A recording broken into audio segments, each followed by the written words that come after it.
Maintenant, ce qui est intéressant, en effet, chez Donald Trump, c'est sa volonté de remettre en cause le droit du sol. Bon, ça, c'est un objectif que je partage, on y reviendra certainement.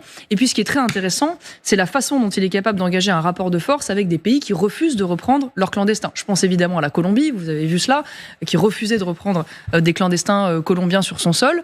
Et Donald Trump a tout de suite activé la menace de l'augmentation massive des droits de douane, et le gouvernement colombien a cédé, bien évidemment. Et en cela, c'est un exemple qui devrait nous inspirer, par exemple, à l'Algérie. Avec l'Algérie, au hasard, voilà, qui se moque littéralement de nous et nous insulte indirectement par le refus réitéré de reprendre un certain nombre de clandestins, dont des influenceurs comme l'affaire Doualem, vous avez suivi, qui sont des récidivistes, qui ont été condamnés à de la prison, qui sont rentrés 2 fois illégalement sur le territoire français et qui insultent la France à travers leur... Qu'est-ce que vous feriez très exactement, puisque vous parlez de l'Algérie, de plus que l'actuel gouvernement ? L'actuel gouvernement a tenté des choses. Il a tenté de renvoyer l'activiste dont vous parlez. Il a tenté un certain nombre d'idées, notamment de sanctionner la nomenclature algérienne. Là, maintenant, si demain vous étiez au pouvoir, qu'est-ce que vous feriez de plus ? Ils ont tenté de renvoyer, en effet, des clandestins algériens, mais ils n'ont pas tenté grand-chose, effectivement et factuellement, dans le rapport de force avec l'Algérie.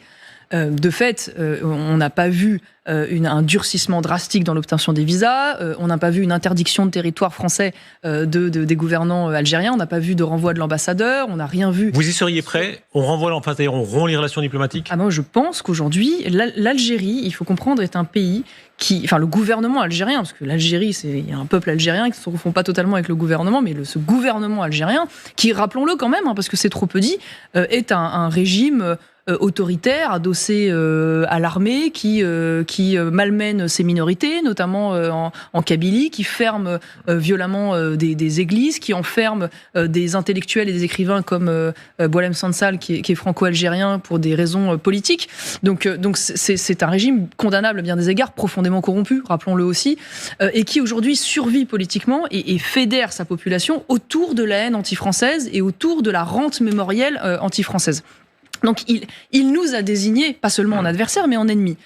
Et nous sommes d'une faiblesse absolument incroyable. Mais vous n'avez pas répondu tout à fait, c'est-à-dire, donc, rupture des relations diplomatiques ? Oui, moi je pense qu'il faut aller... Immédiate ? La réalité, c'est que nous avons tenté l'inverse. Quoi d'autre ? Nous avons tenté l'inverse. Mais précisément, quoi précisément, rupture des relations diplomatiques. Rupture des relations diplomatiques, renvoi de l'ambassadeur, impossibilité pour Air Algérie de pouvoir desservir le territoire français, interdiction de territoire d'une partie des gouvernants, réduction de la possibilité de transfert financier de la diaspora vers l'Algérie. Donc on arrête de soigner les dirigeants divers et variés algériens qui, au moindre pépin de santé, viennent se faire soigner en France, parce que l'Algérie d'ailleurs les Algériens nous laissent une facture, je le rappelle quand même, de près de 40 millions d'euros de factures de soins sur les hôpitaux français. Donc voilà, il y a beaucoup aujourd'hui de leviers qui ne sont pas utilisés, le levier des visas bien évidemment, et puis ce sujet qui revient en boucle, mais dont personne aujourd'hui, sur lequel personne n'ose vraiment s'atteler, la rupture des accords migratoires dérogatoires avec l'Algérie qui leur sont particulièrement favorables. Est-ce qu'une partie de vous comprend les Algériens, pas le pouvoir algérien, vous l'avez rappelé, c'était cette nomenclature assise sur le pétrole, et a priori pas très sympathique, disons, mais monsieur et madame tout le monde algérien, il y a en France des millions de franco-algériens ou d'Algériens.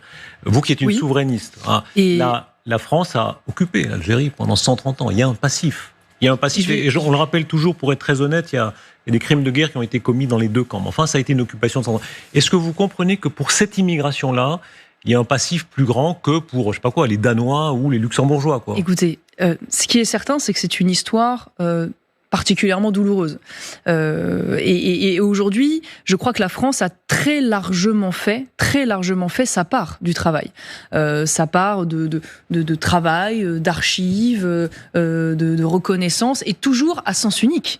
Parce que la réalité dans ce dialogue mémoriel historique qu'on vante depuis des années, c'est que c'est toujours la France qui ouvre ses archives, qui reconnaît des fautes diverses et variées, et l'Algérie, et en particulier le FLN, dont ce gouvernement est l'héritier direct, qui s'interdit évidemment toute reconnaissance de crimes qui ont été pourtant nombreux et d'actes terroristes qui ont pourtant été nombreux, à l'égard d'ailleurs de leur propre population, pas seulement à l'égard des Français de l'époque et des pieds noirs de l'époque. Mais en tout cas, ce qui est sûr, la problématique que nous avons aujourd'hui, vous avez raison, c'est que ce gouvernement utilise sa diaspora, et donc ces millions de franco-algériens ou d'Algériens sur le sol français, pour précisément avoir une forme d'ingérence étrangère et d'influence de déstabilisation. Ils peuvent avoir leurs sentiments, ils n'ont pas nécessairement manipulé, ils peuvent avoir des sentiments propres. peut y avoir des sentiments propres, mais je pense qu'il y a aussi une forme de propagande et de manipulation politique, dont ils sont dupes volontairement ou pas. Voilà. Mais ce qui est sûr, c'est que cette animosité entretenue à l'égard des immigrés algériens et descendants d'immigrés algériens est un facteur de déstabilisation qui crée à certains égards une forme de cinquième colonne hostile. Voilà. Et aujourd'hui, de fait, bien sûr, tous les Franco-Algériens ne sont pas concernés par ça, bien évidemment, c'est important de le rappeler, mais aujourd'hui, de fait, il y a une œuvre d'ingérence étrangère de l'Algérie qui utilise ça comme facteur de déstabilisation en France. D'où la nécessité de réduire ces flux migratoires, parce que si on veut avoir un jour un impact sur le plan de la culture, sur le plan de l'école, encore faut-il déjà être capable de gérer la diaspora présente ici. Mais si on est dans une forme de flux continu et perpétuel, évidemment, le nombre nous empêche de pouvoir réussir cela.